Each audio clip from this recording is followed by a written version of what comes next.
Ξέρετε, είναι πολύ πιο σημαντικό πολλές φορές, αντί να κάνουμε ένα μπάνιο στη θάλασσα, να βουτήξουμε στις ψυχές των ανθρώπων.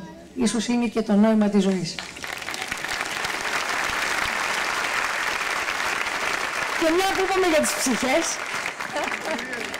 μήπως να πούμε και τη σωτηρία. Όλοι δεν το λέγαμε.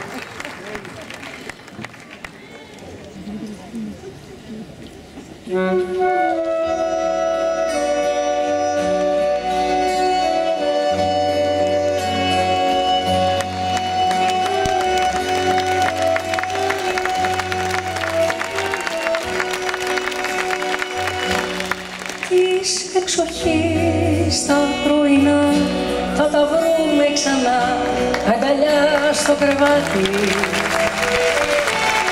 Και δεν πειράζει πόσο νωρίς θα κοιτάμε χωρίς να γυρεύουμε κάτι. Η σιγουριά στα υλικά είναι λόγια γλυκά σε κασέτες γραμμένα. Για αυτά που ήρθανε τόσο αργά, μα τα πήρε η καρδιά με τα χέρια ανοιγμένα.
Στο βήμα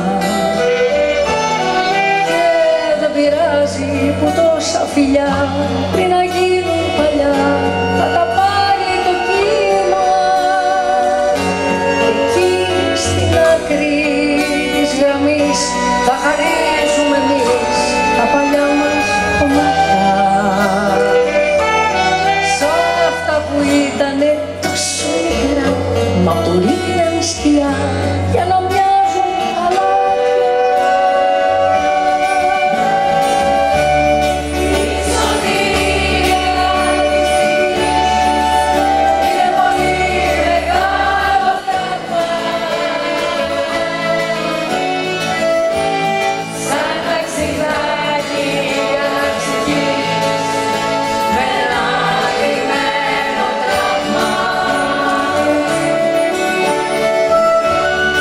Η σωτηρία της ψυχής είναι πολύ μεγάλο πράγμα,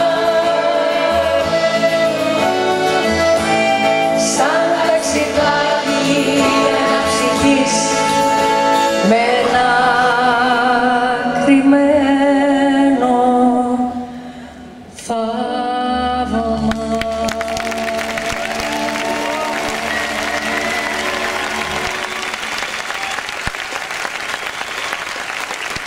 Χωρίς πρόβα, έτσι.